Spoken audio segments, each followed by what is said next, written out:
아멘. 네, 우리 육부예배 오신 우리 성도님들 축복합니다. 우리 옆에 계신 분들에게 사랑하고 축복합니다. 이렇게 우리 인사하시겠습니다. 사랑하고 축복합니다. 네.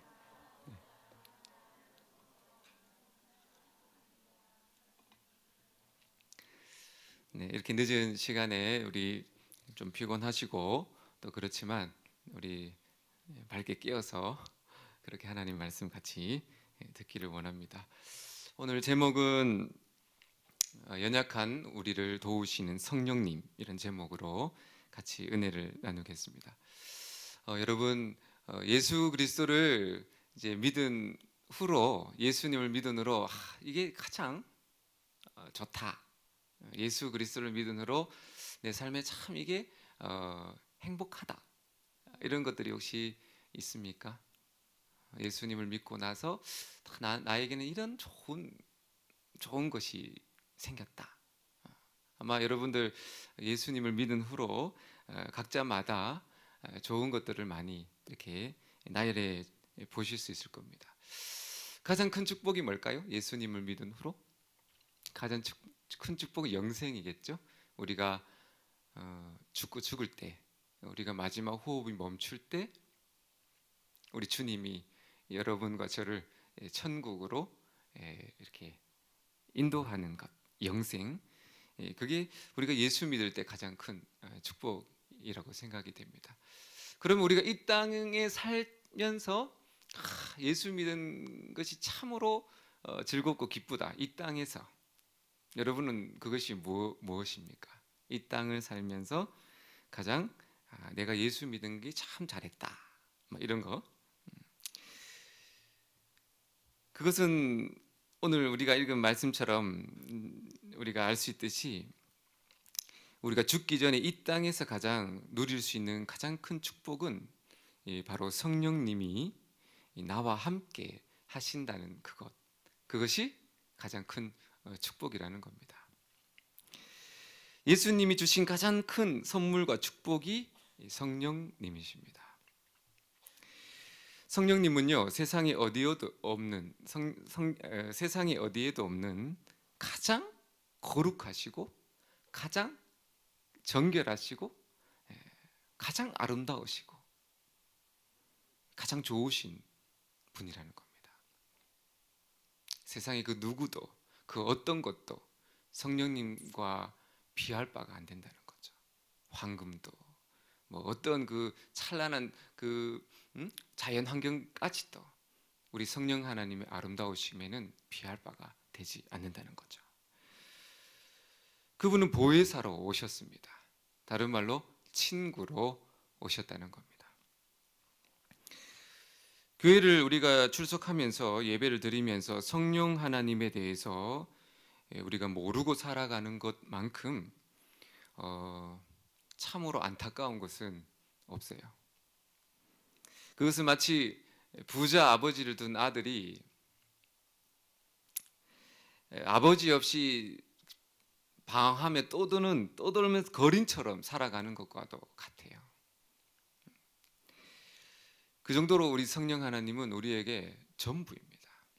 성령 하나님을 알아갈수록 우리는 부요해지고, 성령 하나님에 대해서 무지할수록 우리는 마음이 가난한 그런 인생을 살게 된다는 거죠. 우리가 세상을 살면서 한눈 팔고 세상을 정신없이 이렇게 살다 보니까 우리의 마음속에 오신 성령님을 잘 못 느끼고요, 또 성령님에 대한 경험을 의외로 많은 경우에 경험을 해보지 못한 분들이 많은 것들을 보았습니다. 성령님은 아침, 점심, 저녁 언제나 여러분 곁에 늘 함께 하십니다. 믿으시죠? 먼저 이것을 믿고 말씀드려야 됩니다. 내가 기쁠 때 성령님도 기뻐하시고요, 내가 슬플 때 성령님도 함께 슬퍼하시죠. 우리의 마음을 가장 잘 이해하시고 형편을 잘 아시는 분이시기 때문에 성령님을 보혜사라고 예수님이 소개해 주고 계십니다. 이 보혜사라는 말은 어려운 단어인데요. 쉽게 우리말로 풀어보면 상담자, 그리고 보호자, 위로자, 대언자, 능력자, 그리고 이렇게 가르쳐 주시는 교사, 이런 여러 가지 의미가 있습니다. 우리 성령님은 한 가지 역할만 하는 것이 아니라 거의 뭐 여러분 필요한 모든, 여러분들의 필요한 모든 그 역할을 다 감당해 주시는 분이 성령 하나님이십니다. 우리가 성령님을 인정하고 의지하기만 하면, 인정하고 의지하기만 하면 우리의 인생은 여러분이 상상할 수 없을 만큼 놀라운 변화를 경험하게 될 것입니다. 예수님을 믿지만은 혹 여러분 가운데 하나님이 살아 계실까? 그런 의심도 생기고요. 성경 말씀에 이런 이야기들이 거짓말 같고, 그래서 좀 의심이 되고 뭐 그러신 분들도 아마 있을 것 같습니다. 특히 모태신앙은요. 그래서 예배 드리는 것도 억지로 뭐 부모님에게 등 떠밀려서, 분명히 여기 그런 분들도 아마 있지 않을까. 아니면 예배를 안 드리면 어떻게 될까봐 억지로 나오신 분들도 분명히 있을 것 같습니다. 예수님을 믿는다고 해서 좋아진 게 하나도 없다고 그렇게 생각하죠. 예수를 믿어가지고 내 인생에 뭐가 달라진 게 뭐가 있어? 내 인생에 뭐가 좋아졌어? 그러면서 마지못해서 교회를 나오는 경우도 있죠. 그것은 사실 아직 성령님의 능력을 아직 잘 몰라서, 경험하지 못해서 나오는 소리입니다. 성령님이 임하시면 모든 신앙의 고민과 문제가 정말 신비롭게도 눈 녹듯이 사라집니다. 수십 년 동안 고민하고 하루 왼종일 고민했던 그 숙제와 그 질문들이 성령께서 임하시면 그것이 그냥 믿어지고 알아지고 깨달아지는 그런 능력이 있는 거죠. 성령님이 임하실 때 말씀이 믿어져요. 그리고 성령님이 임하실 때 하나님의 살아계심을 그때 비로소 느끼게 됩니다. 그리고 성령님이 임하실 때 불처럼 우리의 마음이 이렇게 뜨거워져서 우리도 열정적으로 하나님을 예배하게 되는 거예요. 성령께서 임하시기 전에는 우리의 어떤 기질 따라서 예배를 드리죠. 우리 신사적인 사람들은 신사답게 예배를 드리고, 또 뭐 좀 이렇게 활발한 사람들은 활발하게 예배를 드리다가 성령이 임하시면 다 동일하게 열정적으로 하나님을 예배하게 된다는 겁니다. 성령님이 여러분을 그렇게 바꿔 주실 것입니다. 여러분의 모든 변화의 시작과 끝이 성령님께 달려 있습니다. 그래서 성령님을 의지하는 만큼 여러분이 달라질 수 있는 겁니다. 나는 할 수 없는 그것, 내가 할 수 없는 그것을 누가 해주신다고요? 성령께서 임하셔서 여러분이 할 수 없는 그 일을 대신 해 주시는 분이 바로 성령님입니다. 좋으시죠? 말을 하면 입이 아플 정도로 우리 성령님은 참 좋으신 분입니다. 그러므로 우리가 해야 할 것은 성령님을 초청하고 그리고 환영하는 겁니다. 그리고 성령님께 나를 맡기는 만큼 우리는 능력 있는 인생을 살 수 있는 거죠.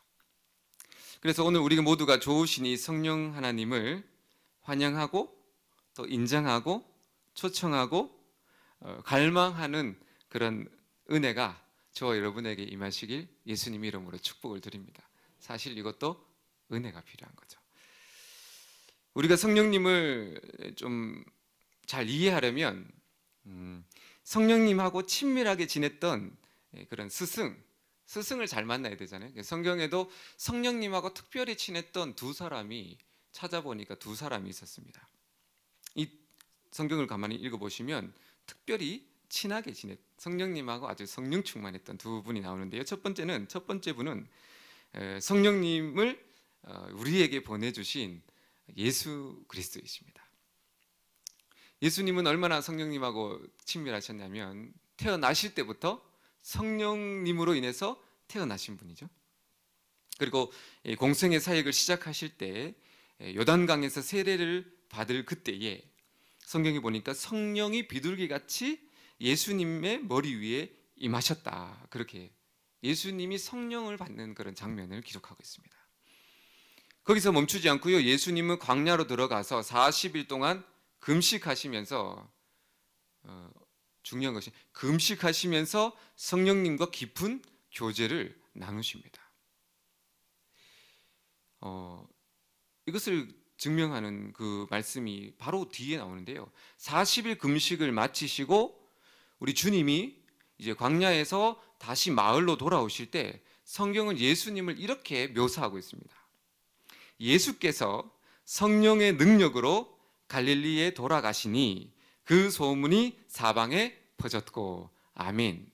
40일 동안 우리 주님이 성령님하고 깊은 사귐과 성령의 충만한 그 시간을 가졌더니 그 성령 충만함이 얼마나 컸던지 온 동네 사방에 퍼지고도 남을 만큼 예수님과 함께 하신 성령님이 강하게 임재하셨다는 것을 성경에 알려주고 있습니다. 성령으로 충만하신 예수님을 우리에게 소개해 주고 계시는 겁니다. 그래서 예수님은 제자들에게 성령님에 대한 많은 가르침을 주세요. 하루는 기도를 마치시고 예수님이 마을로 돌아오실 때 제자들이 예수님께 이렇게 묻습니다. 주님, 무엇을 어떻게 기도해야 합니까? 우리가 잘 알지만 예수님은 먼저 주기도문을 가르쳐 주세요. 다 아시죠? 하늘에 계신 우리 아버지요. 그런데 우리가 놓치고 있는 것이 뭐냐면 예수님이 제자들에게 주기도문만 가르쳐 주신 것이 아니라는 거예요. 그 뒷부분에 또 다른 기도를 가르쳐 주시는데요. 제가 읽어드리겠습니다. 누가복음 11장 9절에서 13절 말씀을 읽어드리겠습니다. 주기도문 다음에 나오는 구절입니다. 내가 또 너희에게 이르노니 구하라 그러면 너희에게 주실 것이요 찾으라 그러면 찾아낼 것이요 문을 두드리라 그러면 너희에게 열릴 것이니 구하는 이마다 받을 것이요 찾는 이는 찾아낼 것이요 두드리는 이에게는 열릴 것이니라. 너희 중에 아버지 된 자로서 누가 아들이 생선을 달라 하는데 생선 대신에 뱀을 주며 알을 달라 하는데 전갈을 주겠느냐. 너희가 악할지라도 좋은 것을 자식에게 줄 알거든. 하물며 너희 하늘 아버지께서 구하는 자에게 성령을 주시지 않겠느냐 하시니라. 아멘. 사실 우리는 이 두 본문을 굉장히 많이 들었어요. 근데 이 두 본문이 연결되어 있는지는 잘 몰랐습니다. 예수님은 이 두 주기도문과 이 말씀을 연달아 하셨다는 거죠. 그러니까 예수님은 제자들에게 어떻게 기도해야 합니까? 물으실 때 예수님의 답변은 무엇이냐면 성령을 구하라고 가르치셨다는 겁니다. 예수님이 늘 기도하셨던 그거, 성령 충만하기를 위해서 하셨듯이 너희들도 기도할 때 다른 기도하지 말고 성령으로 충만하기를 기도하라고 가르치셨다는 겁니다. 사랑하는 여러분, 날마다 성령을 구하는 기도를 드리시기를 바랍니다. 그것이 예수님이 가르쳐 주신 올바른 기도예요. 무엇이 올바른 기도라고 생각합니까? 오늘 말씀에 근거하면 성령을 구하는 기도가 예수님이 가르쳐 주신 기도라는 사실입니다. 왜 우리가 성령으로 충만하지 못할까요? 왜 우리가 더 성령님에 대해서 더 알고 성령을 더 경험하지 못할까요? 오늘 예수님께서 가르쳐 주신 것을 보면 우리가 기도를 하지만 많은 기도를 하지만 성령을 구하는 기도는 우리의 기도를 돌아봤더니 성령을 구하는 기도는 하지 않았다는 거예요. 대부분은 일용할 양식을 위해서 기도한다든지 아니면 우리의 필요한 것들을 기도했지 오늘 예수님처럼 성령을 구하는 기도는 사실 조금만 했다는 거죠. 우리가 성령 충만하려면 어떻게 된다고요? 성령을 구하는 기도를 더 많이 더 간절하게 하시면 여러분 성령으로 충만해질 수 있다는 겁니다. 예수님께서 분명히 약속하셨으니까 우리가 성령을 구하면 성령을 구하는 모든 자들에게 우리 예수님께서 성령으로 충만하게 기름 부어 주실 줄로 믿습니다. 관건은 성령 받기를 기도하시라는 겁니다. 두 번째, 계속해서 예수님이 돌아가시기 전날에도 예수님께서 성령님에 대해서 말씀을 많이 하시죠. 요한복음 14장 16절에서 18절 말씀을 읽어드리겠습니다. 내가 아버지께 구하겠으니 그가 또 다른 보혜사를 너희에게 주사 영원토록 너희와 함께 있게 하리니 그는 진리의 영이라. 세상은 능히 그를 받지 못하나니 이는 그를 보지도 못하고 알지도 못함이라. 그러나 너희는 그를 아나니 그는 너희와 함께 거하시며 또 너희 속에 계시겠음이라. 아멘. 그러면서 예수님께서 이렇게 말씀하십니다. 너희가 지금은 내가 하는 말, 다른 말로 보혜사 성령의 의미를 너희가 지금은 모른다고 말씀합니다. 예수님은 성령님에 대해서 너무나 친밀하셨기 때문에 많은 성령님에 대한 얘기를 많이 하시는데 그 마지막 말미 예수님이 그러나 너희는 지금은 모른다고 말씀하세요. 많이 설명해 주셨으니까 이제 알겠느냐 이렇게 질문하셔야 되잖아요. 그러나 예수님은 그러나 아직 너희는 성령님을 모른다고 말씀하십니다. 그러나 너희에게 성령이 임하실 터인데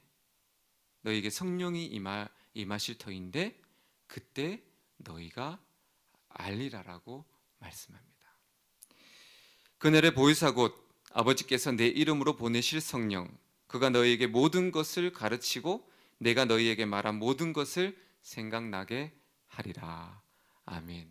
바로 예수님이 이것을 제자들에게 가르쳐 주시는 겁니다.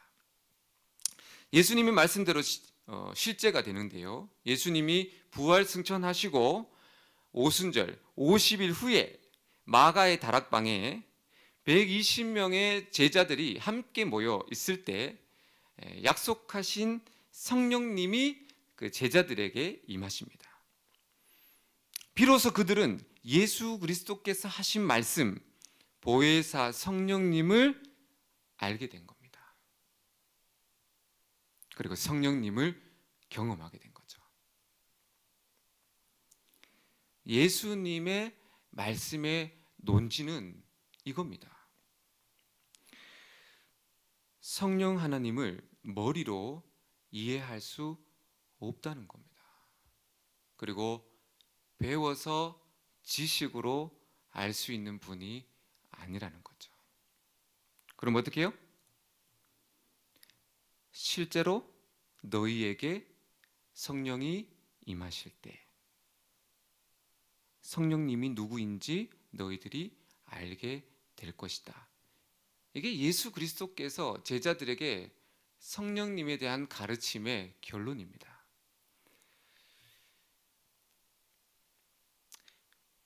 성령님은 영으로 오시잖아요. 성령님은 영이시잖아요. 영으로 성령께서 오시기 때문에 우리도 영으로 성령 하나님을 경험하셔야 됩니다.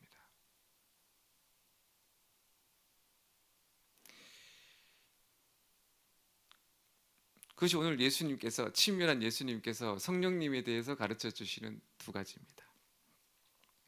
우리도 영으로 성령 하나님을 만나야 된다는 거죠. 그러니까 우리가 말씀을 이렇게 같이 나누지만은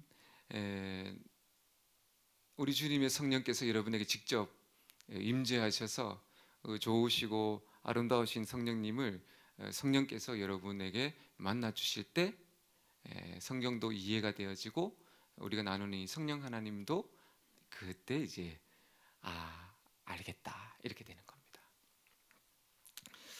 우리에게도 보혜사 성령님이 임하셔서 정말 성령님을 깊이 만나게 되시는 저와 여러분의 삶이 되시길 축복을 드립니다. 예수님이 가르쳐 주셨고, 두 번째 성령 충만했던 사람이 있는데 누구일까요? 뭐 많죠. 맞는데 특별히 성령님과 친밀하게 지냈던 두 번째 사람은 사도 바울입니다. 그런데 아이러니하게도 사도 바울은 예수님을 살아생전에 한 번도 만나본 적이 없는 인물이에요. 그래서 예수님께서 직접 제자들처럼 성령님에 대해서 들어본 적이 없어요. 심지어는 120명의 제자들이 마가의 다락방에서 성령을 받을 때 바울은 그곳에 있지도 않았습니다. 그런 그가 기록한 성경을 읽어보시면 성령님에 대한 얼마나 자주 그리고 중요하게 기록했는지 모릅니다. 오늘 우리가 읽은 로마서부터 해서 뒤에 있는 서신서를 많이 읽어보십시오. 구구절절 성령의 충만함을 입으라고 말씀해 주고 있습니다. 그러면 사도 바울은 어떻게 성령님을 경험했고 성령님을 알 수 있었을까요? 예수님께 들어본 적이 없는데요. 우리처럼 신약 성경이 다 정해져 있어서 예수님 말씀을 문자적으로라도 읽을 수 있었던 그런 시기도 아니었어요. 그럼 도대체 사도 바울은 어떻게 성령님에 대해서 알 수 있었을까요? 바울의 삶을 구체적으로 알 수 없지만 사도행전 9장을 보면 사도 바울의 그 일상 생활들을 조금 엿볼 수가 있습니다.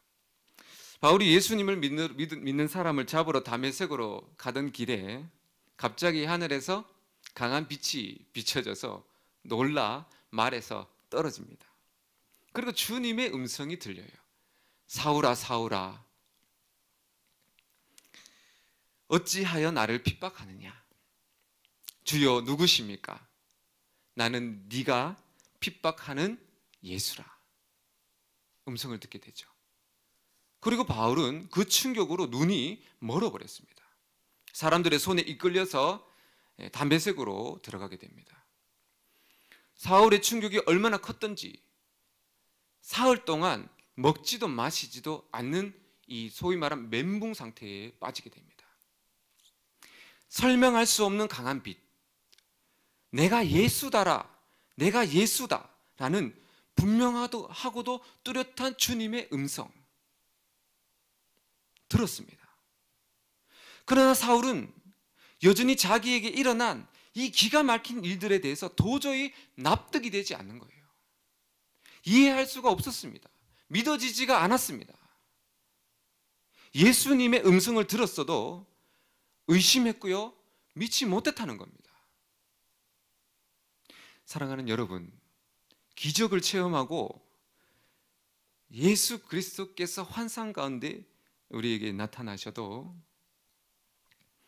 그것이 우리에게 믿음이 생기게 하는 것은 아니라는 겁니다. 물론 그것이 성령님과 함께 동행해서 나타나는 것일 때 그것은 우리에게 믿음이 되지만 그 자체가 우리에게 믿음을 주지는 않는다는 겁니다.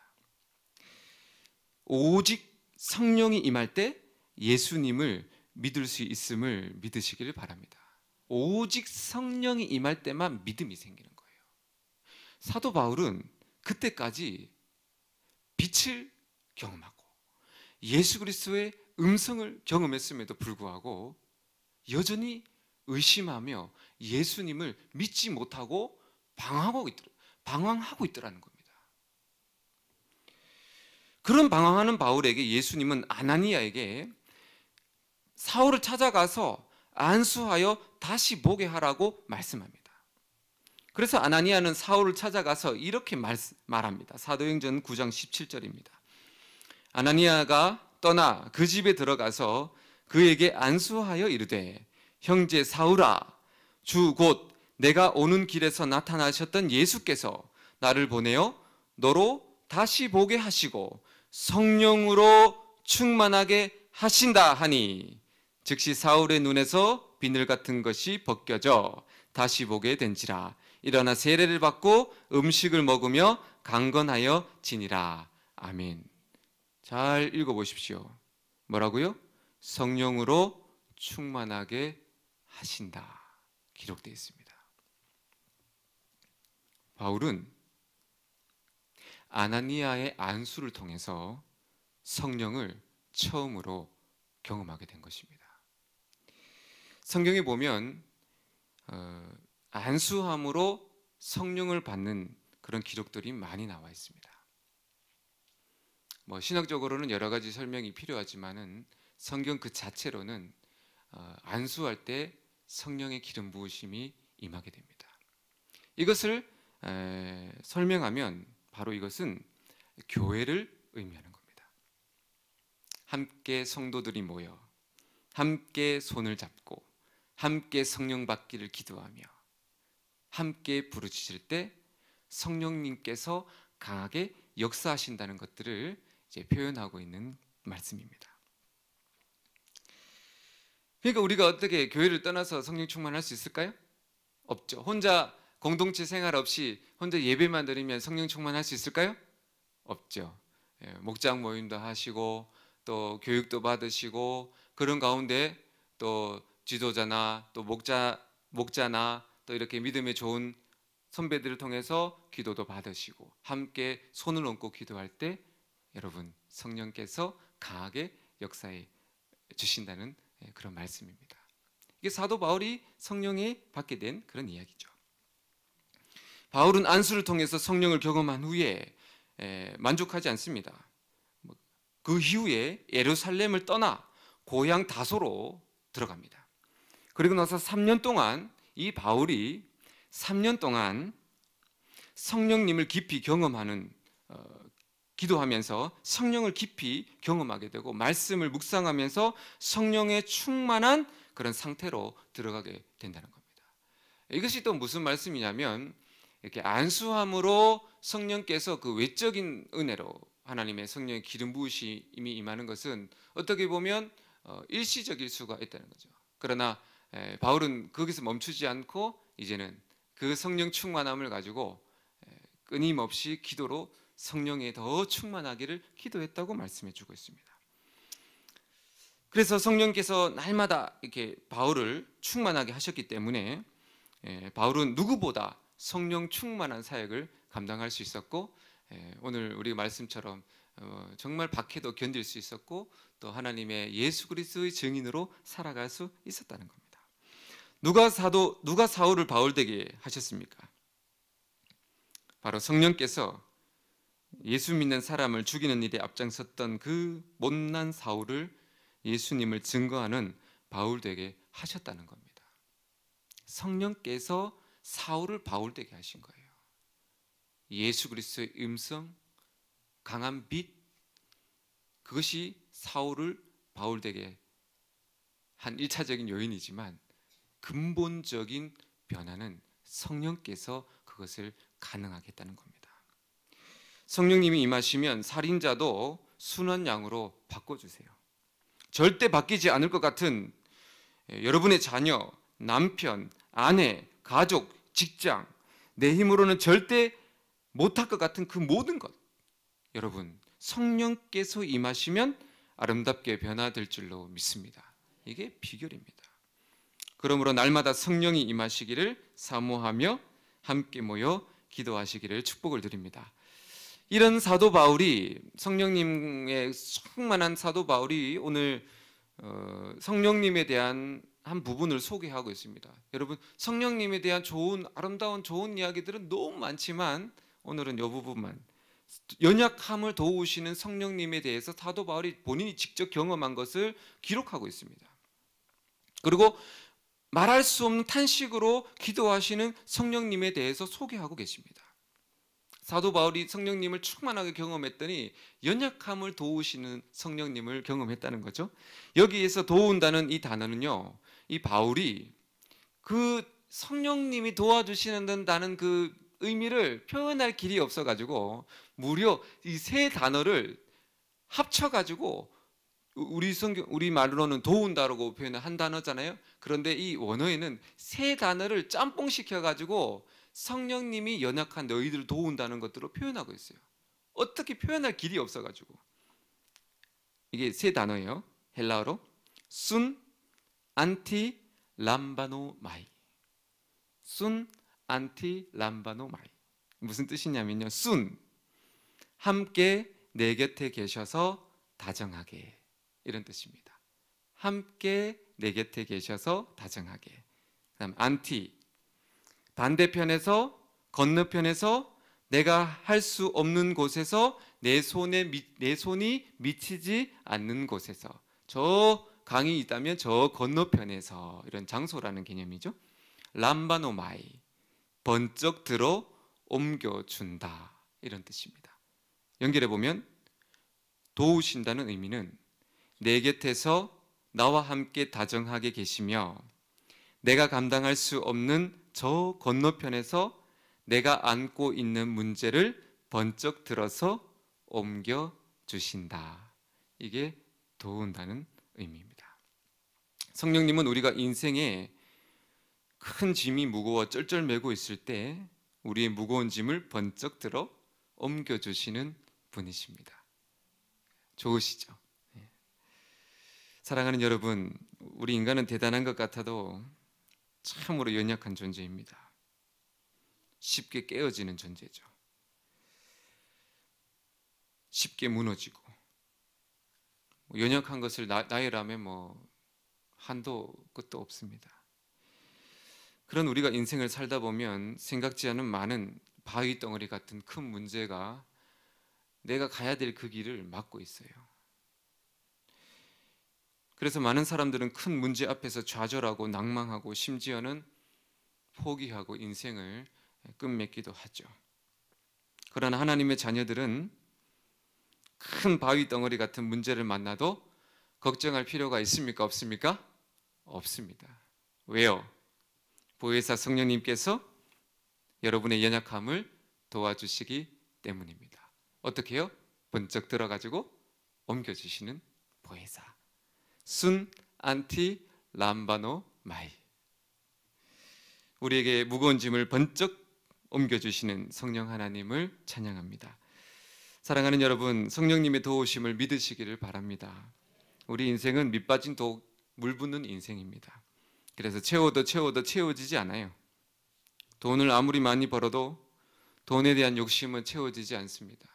명예도 마찬가지고요, 권력도 마찬가지고요, 쾌락도 마찬가지고요, 인간에 주는 사랑도 마찬가지입니다. 그런데 이 밑빠진 독을 채울 수 있는 방법이 단 하나 있습니다. 무엇일까요? 그 독을, 밑빠진 독을 어떻게 하면 되죠? 깊은 강에 던져버리면 됩니다. 그러면 그 독은 물 깊은 곳으로 잠겨드는 거죠. 그래서 그 독은 날마다 가득 채워지게 되는 은혜를 경험하게 되는 거죠. 마찬가지입니다. 우리가 성령으로 충만해야 되는 이유는 바로 이것입니다. 성령으로 충만해야 되는 이유는 밑빠진 독과 같은 내가 성령의 강으로 풍덩 빠지는 겁니다. 빠지지 않으면 끊임없이 목마른 인생을 살게 돼요. 세상 사람의 사랑을 갈구하며 돈을 갈구하며 쾌락을 갈구하며. 왜 그렇죠? 성령의 바다에 풍덩 못 빠져서 그렇습니다. 우리가 성령으로 충만하면요, 우리의 삶은 항상 만족하게 되고요, 항상 풍성하게 되고요, 항상 기뻐하게 되고요, 항상 즐겁게 살아가게 되는 겁니다. 보혜사 성령님을 사모하십시오. 성령으로 충만하시기를 바랍니다. 그것이 오늘 예수님과 사도 바울이 본인들이 다 경험하고 그렇게 살아야 된다고 가르쳐 주는 겁니다. 그래서 결론입니다. 여러분, 기도하실 때 절대로 빼먹지 마십시오. 성령님 초청하십시오. 성령님을 나는 아무것도 아니오니 성령님 임하여 달라고 기도하십시오. 그것이 우리가 살 길이고 그것이 우리가 행복하게 되는 길입니다. 그 외에는 어떠한 기도도 저와 여러분의 그 부족함을 채울 수가 없는 겁니다. 보혜사 성령님, 그분은 우리 연약함을 도우실 뿐만 아니라 흘러 넘치도록 채워주시는 하나님이십니다. 우리 하나님, 성령 하나님 날마다 기도하고 또 영적으로 체험하고 그렇게 사모하는 저와 여러분 되셔서 성령 충만한 삶, 성령 충만한 기쁨의 삶, 사실 이거 이해 안 되거든요. 경험하셔야 됩니다. 오늘부터 기도하십시오. 모르면서 아는 척하지 맙시다. 이거 읽었다고 아는 거 아니잖아요. 그러니 알려달라고 학생같이 날마다 무릎 꿇고 나 성령님 잘 모르니 성령님 만나게 해달라고 기도하시면 예수님 약속대로 성령께서 여러분을 어느 순간에 강하게 불처럼 빛처럼 여러분이 경험해보지 못해 이해할 수 없는 초자연적인 능력으로 여러분을 제압하실 것입니다.